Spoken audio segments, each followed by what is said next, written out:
So let's move on and let's see what the contents of the actual sutta. So this is what the Devata, the god, asks. So then the Buddha will reply, what is in fact the greatest good fortune, the Maṅgalamuttamang. Uttama is kind of the highest. You have that in Malay as well, not you? The word Uttama, yeah, the highest, the best, yeah. They say, someone told me that some people who are linguistics, that the Malay language is like half of the Malay language has roots in Sanskrit or something. Yeah. So it's very close related. That's kind of interesting, isn't it? It said something about this part of the world was very Buddhist in the old days. Last year I went up north to what's it called? Bujang Valley. What's the town called? Sungapatani, that's right. Okay, thank you for reminding me. And that was very interesting, yeah, because that was there was obviously very strong Buddhist presence in that part of Malaysia. There it's very obvious, but I think most of Malaysia probably that was true in the old days. It's part of a very Buddhist area. All the countries around were Buddhist, so Malaysia also must also have been Buddhist in a sense. Yes. Anyway, let's just see what the sutta has to say, the greatest good fortune. Not to associate with fools, but to associate with the wise, and to honor those worthy of honor. This is the greatest good fortune. To live in a suitable place, having previously done good karma, and to apply oneself in the right way, this is the greatest good fortune. To be educated and to have a vocation, to be well trained in one's chosen field, and to speak words that are well spoken, this is the greatest good fortune. To support one's mother and father, to cherish one's partner and children, and to have a job without stress.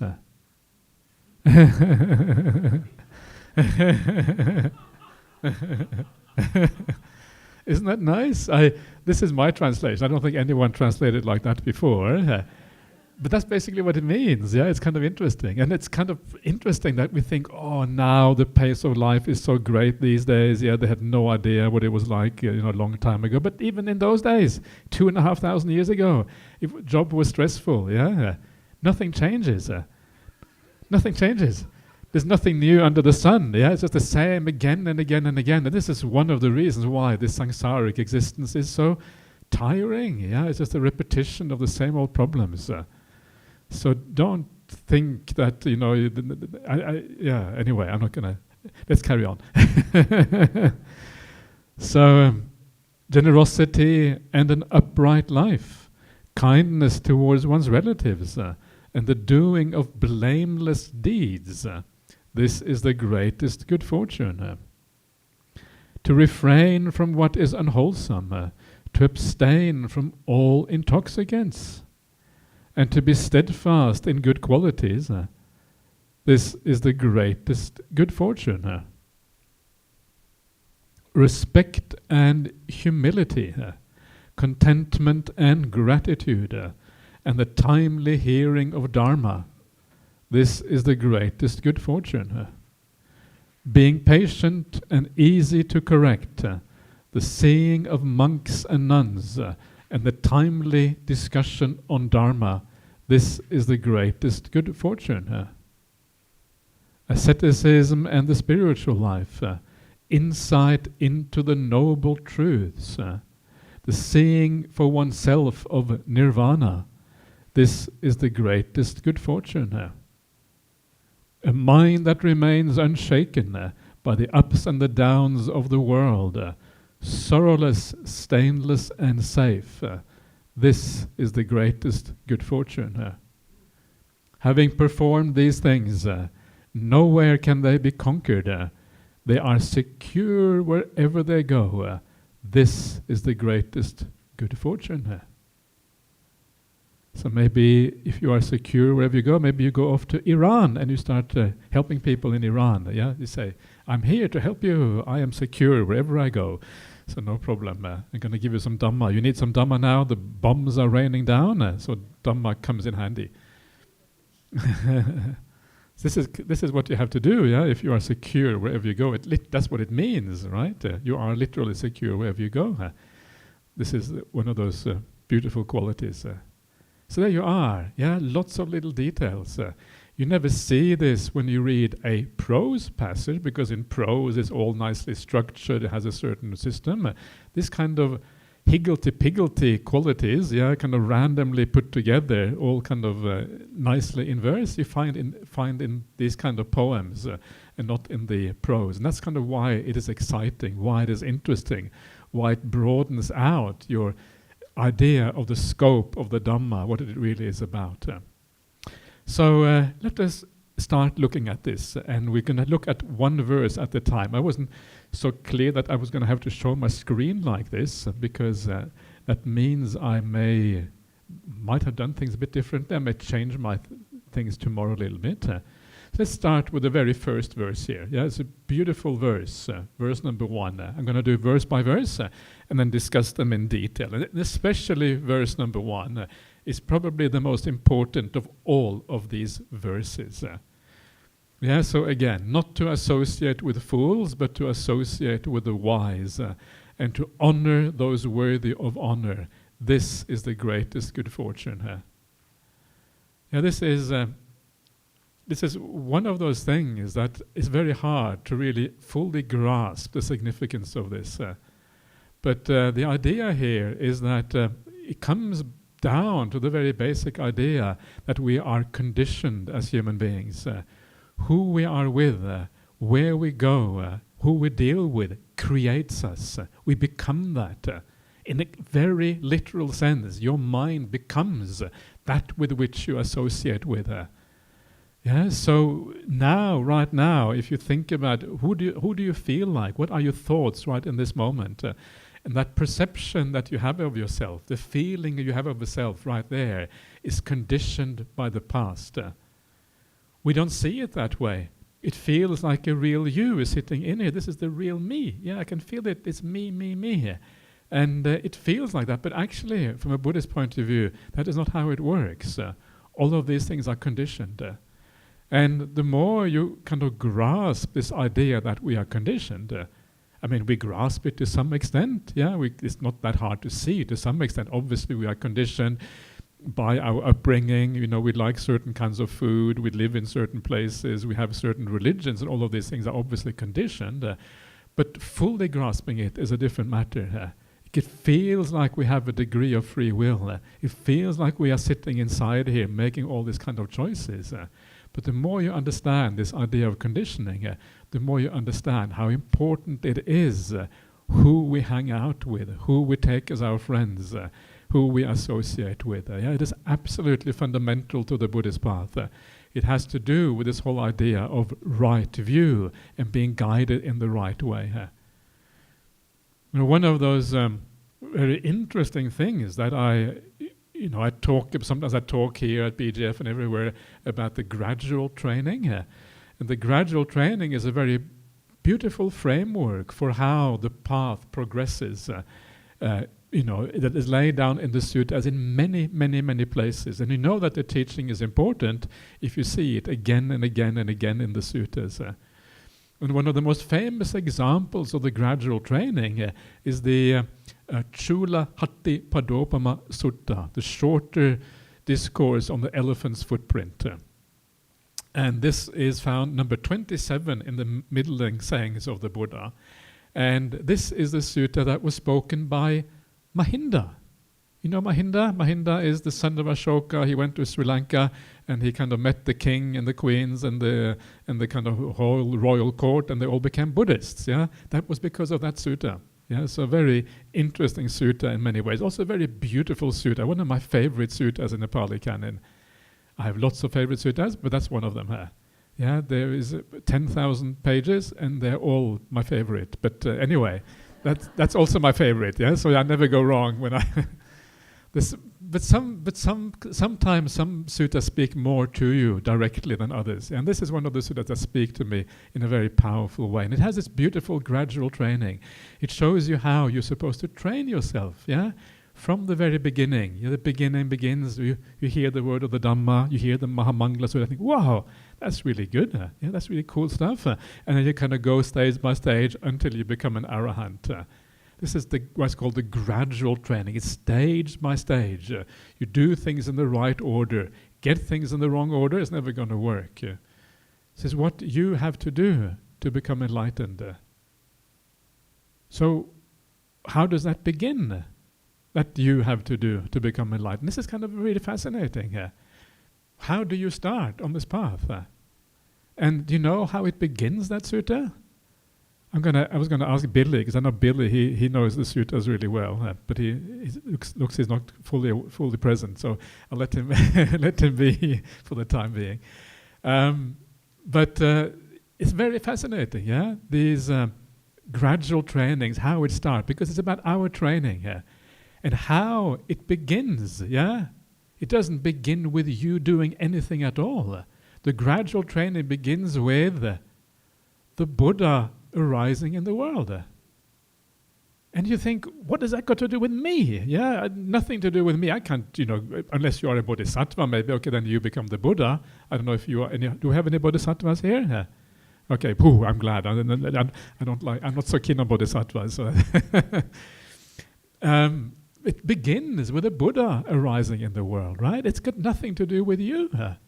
So why is that the case, that the gradual training begins with the bodhisattva arising in the world? Well, the reason is because when the Buddha arises in the world, the path becomes available. The right understanding, right view becomes available in the world. Before that, it isn't even available. And because it isn't available, you cannot not be conditioned by that right view. And because you cannot be conditioned by right view, you're not going to be able to get started on the path. So your gradual training begins with an event that has got nothing to do with you. That has to do with external circumstances. A Buddha arising in the world. That is how this whole thing begins. And it shows you the importance of conditioning. It shows the importance of things that are outside of your remit, outside of your sphere of influence. It's just the conditions that have to exist in the world for you even to be able to start the path. So this is really fascinating. And so this idea of not associating with fools and associating with the wise is a very profound thing. And once you understand it, it changes your attitude to how you have to live your life and what you have to do. Associating with the wise becomes far more important. You start coming more to the BGF. You hang out more with the good people. You try to figure out who are the wise people in the world. Who are the fools? What should I be doing? And you start to pay much more attention to this. So this is a very, really, really profound point. In fact, it is so profound that you cannot really fully understand it until you become a stream enter, a sotapanna. The moment you are a sotapanna, then you understand, because then you understand non-self. The idea of non-self, anatta, and conditioning are two sides of the same coin. Because there is no self, that's why we are conditioned. If there was a self, well, then you wouldn't be fully conditioned, because there would be something that stands as a mountain peak within those conditions that is unaffected by them. That's kind of the idea of a self. So the profound Buddhist idea of non-self, one of the consequences of that is that the association with the wise is even more important. That is one of the consequences. So I'm going to look at this in quite a bit of detail. I'm not going to go into these suttas. Are going to be fairly self-explanatory. So I'm not going to explain all that much about them. But it's useful to get an overview of what all of this actually relates to. So let's get started. Look at the first sutta. So the first chapter here is basically about the idea that the reason why fools are a problem is they cause suffering, whereas the wise cause happiness. And the first sutta I'm going to look at here is a very good example of that. And this is found in the Anguttara Nikaya 3s. These are the numerical discourses. You can see the AN was at the very bottom of the screen. I'm not sure if you can see it. AN 3.1. So this is the third chapter of the numerical discourse, the first sutta, and it's called perils. In other words, dangers. So this is what the Buddha has to say. So I have heard. At one time the Buddha was staying near Savatthi in Jeta's Grove, Anathapindika's monastery. There the Buddha addressed the mendicants. This is Bhante Sujato's translation because it has the word mendicant in there. No one else has the word mendicant. He is the unique. Actually, it's not that unique. I realized the other day that there was someone else who had a long time ago used the word mendicant, like 100 years ago or something. And I thought, wow, this is where he's got it from, probably. Mendicant. Everyone thinks they are creative. Everyone thinks they're coming up with new stuff that's interesting. Actually, it's always just an illusion. It's just the ego wants to take credit for something, but actually no. Someone has said it before somewhere else. So that's kind of nice. It makes you a bit more humble. You understand that all the creativity of your mind is not really all that creative after all. Anyway, sorry to take that to be to say that, but anyway. So they say, "Venerable Sir," they replied, and the Buddha said this: "Whatever dangers there are, all come from the foolish, not from the wise. Whatever perils there are, all come from the foolish, not from the wise." I know it says astute, but I'm reading wise because to me it's easier to understand. Whatever hazards there are, all come from the foolish, not from the wise. Isn't that already kind of really interesting? Whatever problems there are in the world, whatever wars there are in the world, whatever famines there are in the world, whatever refugees there are in the world, whatever drug problems there are in the world, all of these things that we read about on the news, the criminality, all is due to fools. It doesn't come from wise people. And actually from the wise you get the opposite. From the wise you get happiness, you get the exact opposite of what is going on here. And so whenever you have suffering in your life, whether in your private life or in your kind of larger life at BGF or in your life while watching the news, and maybe when you see the news you think, what's going on? And you kind of, all of that suffering comes because of foolishness, either because of other people or maybe also a little bit because of our own foolishness. Is there anyone here who hasn't got a little bit of foolishness? I know I have a little bit of foolishness, and I'm not going to tell you what it is because it's embarrassing, but I know I have it. It's there. Okay, so hopefully I'm getting a little bit wiser, but sometimes I still marvel at the amount of foolishness that is found within. And we all have that problem, and it's always there. All the suffering in the world comes from foolishness. It's enough to move away from those fools. It's enough to want yourself to be wiser rather than to be foolish. All the problems, everything. From the Buddha, all you get is non-problems. You get happiness, you get the end of problems, you get dukkha nirodho. Dukkha nirodho is the end of problems. Dukkha means suffering, nirodho means cessation. The end of suffering is what you get from the Buddha. In other words, the end of problems. So, one little sutta like that, if you read that and you pay proper attention to what is going on, it's like, wow, okay, fools are bad news, And fools is much more common in the world, foolishness, than sometimes we think it is. And then you have this nice little simile here. It's like a fire that spreads from a hut made of reeds or grass and burns down even a bungalow, plastered inside and out, draft-free, with doors fastened and windows shuttered.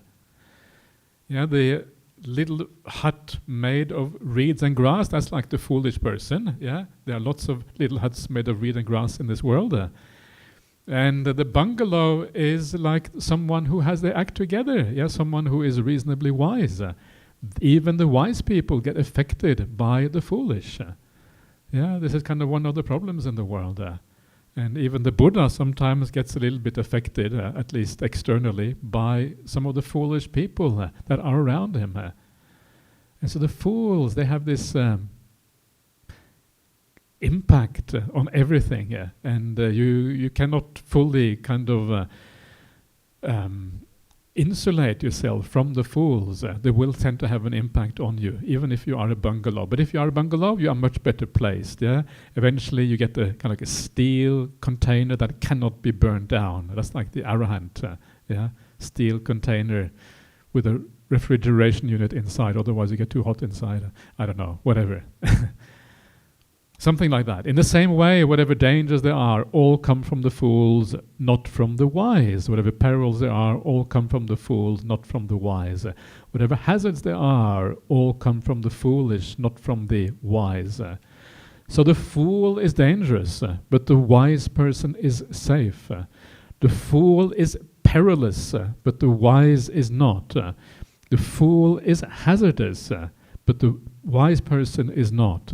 There is no danger, peril, hazard that comes from the wise. Yeah, there is no danger, peril, or hazard that comes from the wise. When you are with the wise, only good things happen to you as a consequence. Isn't that great? Yeah, it's a beautiful idea. When you hang out with someone who is wise, whoever that is, something happens with you that actually makes your life better. And sometimes they don't even have to say anything. Sometimes it's just by being in the presence of a wise person, you can feel that something changes inside of you. It's almost like you are affected. The vibe gets to you. Yeah, there's a certain vibe with good people, and you become better simply by being with them. Yeah. Okay. So you should train like this. We will shun the three things by which a fool is known, and we will undertake and follow the three things by which the astute or the wise person is known. That is how you should train. Yeah. So you should shun all those problems and dangers that come from the fools, and which means basically you should avoid the fools themselves. That's the only way to really avoid it, and you should hang out with the wise people. That's kind of what this ultimately comes down to. So hang out with the wise people, avoid the fools. This is what this is saying. So, is it possible to fully avoid the fools? And the answer is no. Yeah, you have to deal with all kinds of people in your life, and some of them are going to be a little bit foolish, some are going to be 50% foolish, some of them are going to be 65.5% foolish, all kinds of degrees. And so we have to negotiate that as well. It's not like you can completely avoid fools. The only way you can completely avoid fools is by going into a hut in the jungle and staying by yourself. And then you have to deal with yourself. And if you are a bit foolish, you're still with the fools. So you can't really avoid it entirely. And so you just have to learn to negotiate it in a good way. To be kind, do the right kind of thing. And then when you can avoid them, then you avoid them by coming to the BGF or whatever it is. And then you can kind of lean in the right direction. So it's not as if this is completely avoidable, it's just that we have to kind of find that balance and moving towards wisdom, moving towards the wise people in the world. All right. So that is the first little sutta. So I don't know, I like these simple suttas. It's so simple, so basic, and it's kind of in so many ways so obvious, but it's also very powerful. We don't usually think about it like that. We don't think that all the perils in the world come from foolish people. Yeah, sometimes we think, they go to war in Iran. Yeah, maybe it's required. Yeah, maybe they need a war in Iran. Yeah, maybe it's necessary to sort things out. Sometimes we become foolish in that way. Yeah, because it is often so persuasive. I mean, people, they have their reasons for doing anything, of course, and the foolish acts can be supported by what seems very logical reasons. Yeah, this is kind of part of the problem. And so we become drawn into this foolishness by listening to the world. Oh yeah, we must punish. We must kind of have revenge. We must, create mayhem. We must sort out the problems in the world. This government over there is a bad government. We've got to topple that government and kind of help them install a good one. What happens is an even worse government comes afterwards. That's usually what happens. Yeah, you can't just go around changing the governments of other countries. It doesn't work. And so this is kind of how foolishness spreads in the world. The rot begins at the top. A fish rots from the head. Is that what they say? The old saying? In the same way, and this is in the suttas, the rot begins at the top, and it spreads through the rest of society. And this is one of the great reasons why you have someone like the Buddha and the Dhamma to kind of withdraw from all of that, all those politics and all of those so-called leaders, which often are, they lead, but they don't lead morally. They don't lead in wisdom. They only lead in ways, in worldly ways, and that there is no solution, basically. All right. Wow, that's kind of so depressive, so I'm going to have a bit of coffee just to have.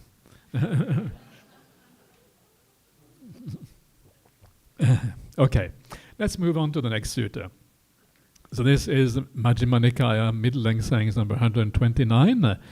The foolish and the astute, Bālapaṇḍitasutta. Now, Pandita means, I don't know why he has astute, I like wise. Anyway, the foolish and the wise. So this is a sutta that I often like to read out. And so here it is how it goes. This is only a short extract. I should have written extract next to it. But so I have heard. At one time the Buddha was staying near Savatthi in Jeta's Grove, Anathapindika's monastery. There the Buddha addressed the mendicants. Mendicants! Venerable Sir, they replied, and the Buddha said this. These are the three characteristics, signs and manifestations of a fool. What three? A fool thinks poorly, speaks poorly, and acts poorly. If a fool didn't think poorly, speak poorly, and act poorly, then how would the wise know of them? This worthy one is a fool, an untrue person. But since a fool does think poorly, speaks poorly, and act poorly, then the wise do know of them. This worthy one is a fool, an untrue person.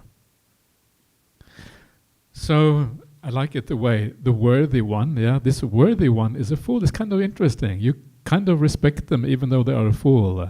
You say nice things about them. Isn't that interesting? And it's and one of the reasons for that is because, as I was saying before, we understand the conditioned nature of beings. We understand it's not really their fault.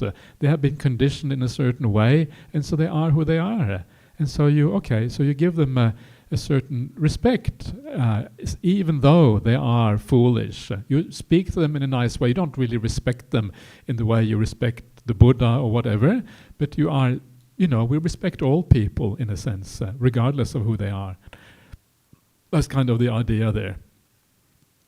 And so there are three ways by which to know that someone is a fool. And this is kind of interesting. The way, because usually the reason why someone is a fool is a bit different from what you might think. Often we judge people by very superficial things. We think that someone is wise maybe because they have a large following. Or we think someone is wise because they can give nice Dhamma talks. Or we think someone is wise because they wear the robe properly. We look at these superficial things. I was making a bit of fun there at my own teacher, Ajahn Brahm, because he is no fool, but his robe is kind of trailing behind him sometimes.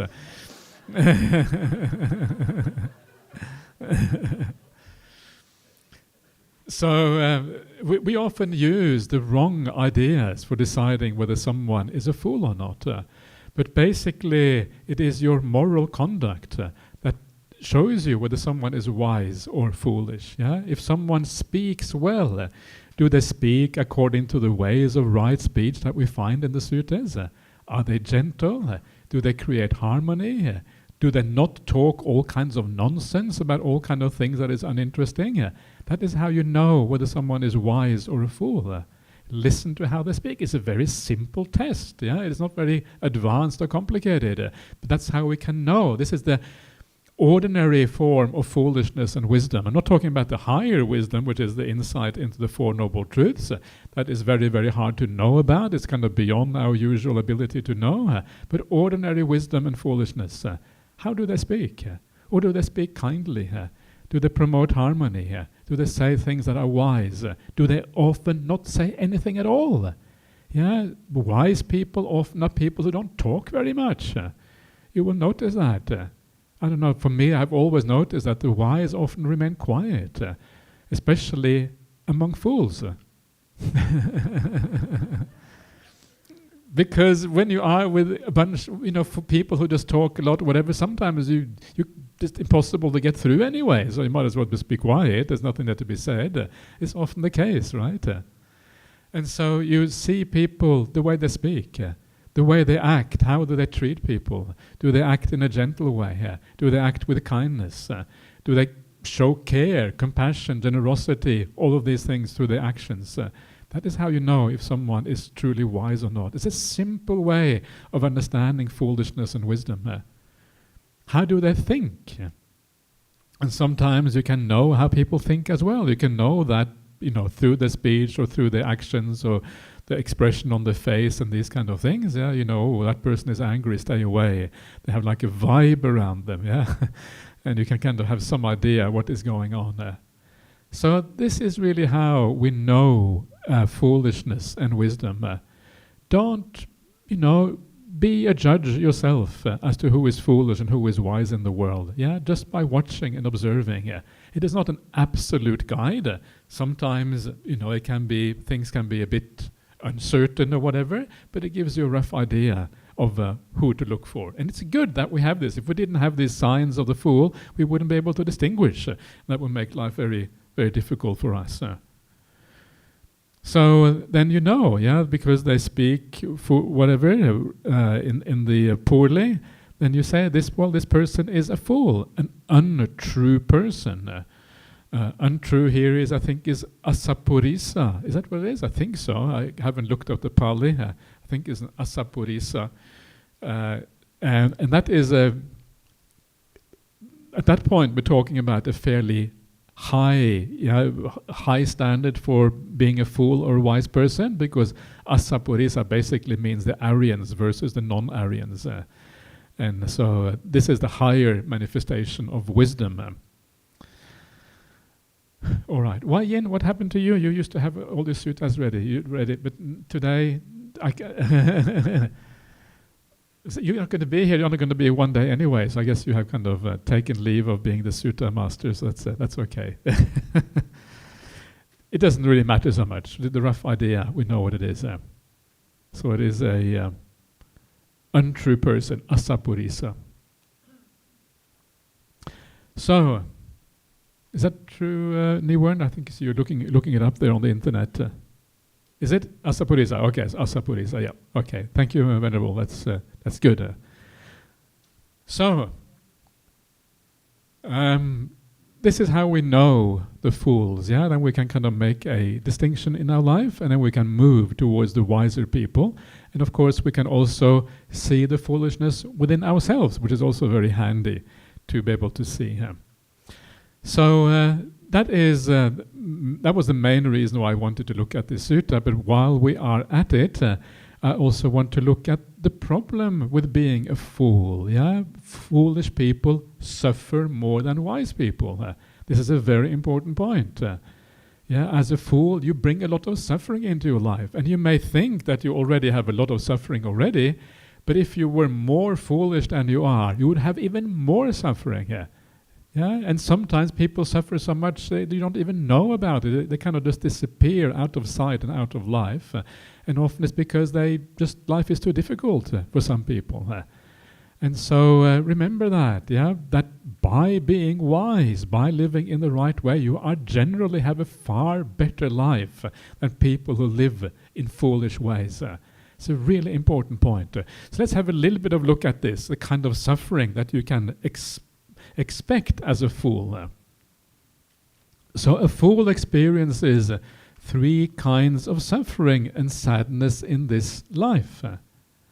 Suppose a fool is sitting in a council hall, a street or a crossroad, where people are discussing what is proper and fitting. And suppose that fool is someone who kills living creature, who steals, who commits sexual misconduct, who lies, who consumes beer, wine and liquor intoxicants. Then that fool thinks, these people are discussing what is proper and fitting, but those bad things are found in me and I exhibit them.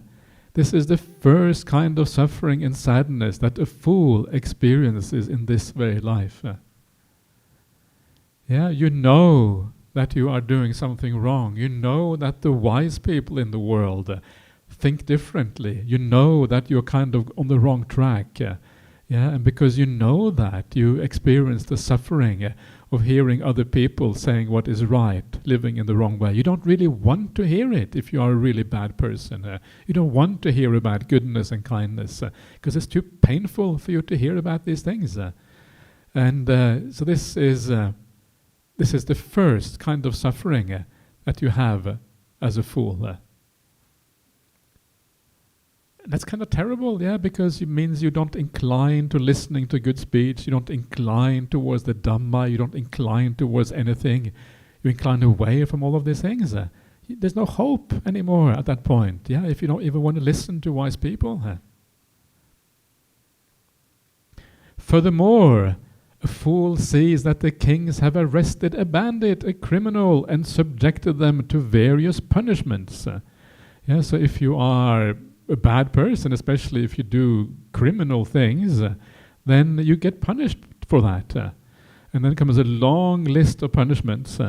Whipping, caning, clubbing, cutting off the hair, all kind of tortures and all kind of things. And then the fool thinks, the kind of deeds for which the kings inflict such punishments, those things are found in me, and I exhibit them.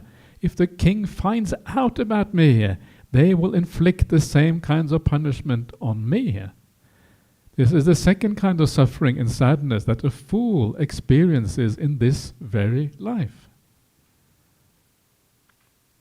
That's kind of, you have to hide yourself. You have to lie, because you want to get away from the punishment of the world. And knowing that the law is kind of always looking out to kind of catch you and kind of inflict you these things on you, is kind of this burden in your mind that is always there traveling with you.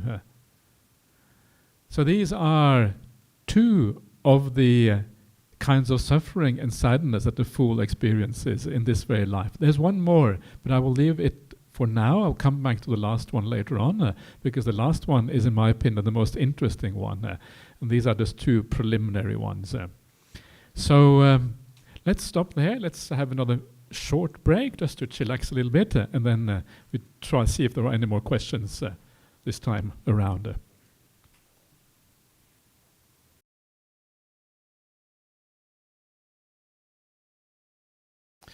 All right, so this is to give you another chance to make any comments you would like, or ask any questions, or say anything. Okay. Good morning, Ajahn. Good morning. I have a question, Please. It is said in the Sutta that one have to do lots of good deeds. Yeah. Lots of good deeds. So my question is, when a person passes away, how does the mind choose which realm they go? Human realm, animal realms, these are all living beings. Yeah. So I'm curious to know, did Buddha describe the process of rebirth? how do we choose which realm to go? Because I read somewhere that it says that if one has lots of cravings, right, then one ends up being somewhere not so nice. True. Yeah, I think that's true. The way it works is quite simple, and it is described in the suttas occasionally. And the idea is that when you die, it's just like in this life. If you do a lot of good actions, you tend to feel good about yourself, right? If you do an act of kindness, really wanting to do something kind, you say something kind to somebody, "Oh, my dear friend, I really appreciate your friendship." Yeah, you do an act of generosity somewhere. Whenever you do something really kind coming from your heart, you tend to feel good about yourself. Afterwards, you just feel a sense of warm and nice feeling inside. And when you do something which is not so nice, and afterwards you feel a bit yucky about that. Maybe you blame yourself and these kind of things. And so the idea is basically that if you live a really good life, you tend to feel good about yourself. You feel like a good person. You feel that I'm okay. You don't, blame yourself or have lots of anxiety about these things.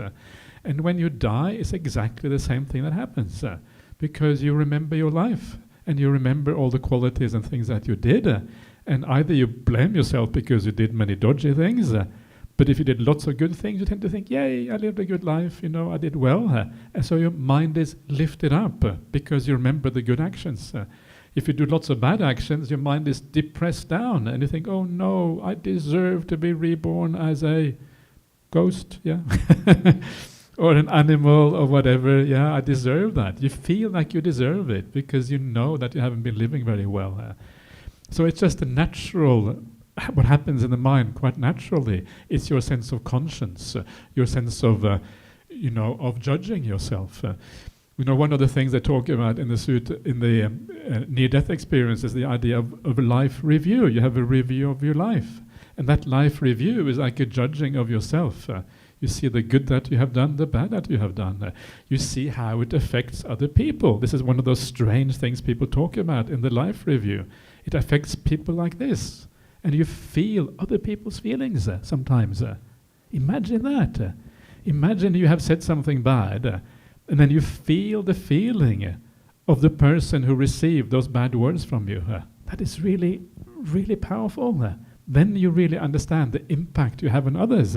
It's like, oh, I wish I hadn't said that. Oh, I didn't know. They were so bad. And then you kind of judge yourself a little bit because you had such a bad impact on others. So this is kind of how it works. It's basically you are just judging yourself. And if you are able to live a really, really upright life, where you always treat people well, always with kindness, then when you die, you're going to feel really good about yourself. And because your mind is lifted up, bang, it goes into that kind of, that it continues there, and that is how you get reborn, because you get continued there in that good feeling, in that high kind of plane. If the mind gets dragged down as you die, then that's where your mind remains, so it gets reborn accordingly. Please, Sorry, Ajahn. Okay. A person can be reborn as an animal, right? So my question is, then, if a person who does bad or does good, they don't want to be born in the animal realm. But the thing is, my question is, how is the choosing done? How is the choosing done? The mind wouldn't choose. There isn't any choosing. It's automatic. Automatic. Yeah, it happens by itself. You may have a desire, because we all have desires, but it's not exactly the same as choosing. You may have a desire to, live. Everyone wants to have a happy life, pretty much. No one wants to have misery, and so that's just a natural inclination of the mind that you want to choose happiness, and so the mind will move towards happiness. So the highest happiness that you can get, the highest happiness that your karma will allow you to get, because the karma is the limiting factor. So if you want happiness, the karma, if you have really good karma, you will be allowed a lot of happiness. So it's not so much that you choose it, it's more like just an automatic process. May I have another question? I'm not the boss here. I don't know who's the boss. How many questions can one person have? Anyway, I'm sure you can, Just now the sutta, just now, right? The god of beauty came to the Buddha. So Yeah. how does the person become a god then? Choose to become rebirth as a Yeah. god. You, Thank you. you can choose as much as you like, but if you haven't got good karma, it's not going to help, right? So the main thing is that you just make lots of good karma, and you become a god automatically because you want happiness, because the mind inclines towards happiness. You will tend to become a god if you have good karma. Yeah, because gods have more happiness than human beings. They're more beautiful. They have ambrosia. Ambrosia is kind of heavenly food, you know. They have all of these kind of nice things. They have got big, large mansions. Do you want a big mansion? Don't want a big mansion. Wow, you are so wise. You are very wise. Okay. But you get a lot of domestic help in the heavenly realm, right? So every room has their own domestic helper cleaning it out. So and they are trustworthy domestic help. Yeah, they kind of do everything in the right way. This is heavenly realm. So it just happens by itself because you want to be a god. And if you don't want heavenly mansion, you don't get it. You get something else, whatever it is that you want, you will get that. And so it comes from this drive that we have for happiness that makes that happen in that way. Okay, please. Hello. Hi, good morning, Ajahn. I have a question I wanted to ask. So in the sutta, it says here, the fool is dangerous, but the astute person is safe. Yeah. So as I was reflecting on this, I realized that I'm surrounded by a lot of fools. I'm surrounded by a lot of fools, and I reflected about how I'm always trying to look for the wise people. Yeah. But oftentimes, when I search for the wise people, and I thought, oh, I have found them, I realized that no, they're just a different version of fools. So there's this so this craving arises within me, and sometimes I feel like I cannot find peace because I'm always searching for the wise people. Yeah. So I was wondering, what advice do you have for, so that I can be more confident, to have more peace, to be more self-assured? Yeah. So don't make it obsessive, the search for wise people, because then that can become another kind of suffering, right? You're creating suffering for yourself. But today there is a lot of wisdom available in the world. I mean, just reading the suttas of the Buddha, that is wisdom you're associating with the Buddha, right? Which is a beautiful thing to do. You're part of the Buddhist fellowship. There are lots of really nice people in the Buddhist fellowship. I know many of you, and I know that many people here are really good people. They may not be perfect.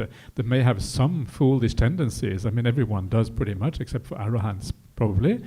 But generally speaking, people are really, really good people here in the Buddhist fellowship. And so, you come here, you hang out with them, you go to nice talks when someone is around to give a nice talk. It doesn't have to be monks and nuns, can be some lay people give really, really, really good Dhamma talks as well. And as you do that, just do the best that you can. The problem is, in life, is that we are born in certain conditions. You have to have a job, you have to have a family, and all of these things, and we don't control who our family members are. They just happen to be there. We have parents, and we can't really control that. And sometimes those parents may not be as wise as we would like them to be. Yeah, they may have affection for them. We may love them in a certain way, but at the same time, they may not be super wise. Yeah, and the same thing with our fellow people at work or whatever. But sometimes you have no choice. They are there, and so you have to deal with them to the best of your ability. You set some boundaries. You don't want to spend, if someone is very difficult, you don't want to spend too much time with them, for example, but a little bit, to show that you still have that affection and kindness towards them. So find that balance.